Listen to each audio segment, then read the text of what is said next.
Hey everyone, welcome back to the channel. If you've ever wanted to add a personal hand-drawn touch to your Google Slides, but worried it might look messy, you're in the right place. In this full 2025 guide, I'll show you how to scribble on your slides and still keep everything looking polished and professional. Whether you're a teacher, a student, or a creative pro, you'll leave this video knowing exactly how to make those doodles shine. Let's start simple. Open your favorite web browser and head over to Google Slides. Sign in with your Google account if you're not already logged in. Once you're on the homepage, click the big blank presentation option. This gives you a clean slate to work with and keeps things distraction-free. Now for the fun part.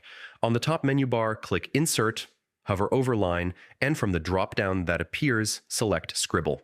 Your cursor will turn into a small crosshair. This means you're ready to draw. Simply click and hold your mouse button or trackpad and start drawing whatever you like. Release the button when you're done, and your hand-drawn shape will instantly appear as a vector line, which means you can resize and move it without losing quality. Here's where we keep it pretty. Don't stress about making a perfect line. Google Slides lets you undo with a quick Ctrl+Z or Command+Z on Mac. Select your scribble, then look at the toolbar at the top. Use the line color tool to match your scribble to your presentation's theme.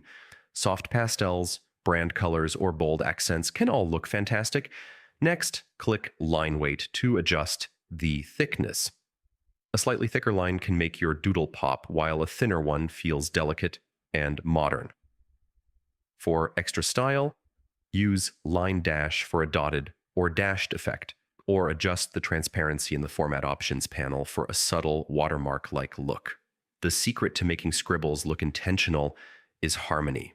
Stick to your slide's color palette. Maybe pull a color from your images or background.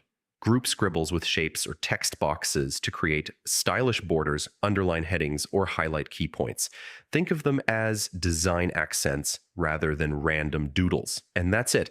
With just a few clicks, you can turn casual scribbles into polished design elements that give your Google Slides a unique, creative flair. If this guide helped you, hit the like button and subscribe for more quick tutorials to level up your presentations. Thanks for watching, and go make those slides look amazing.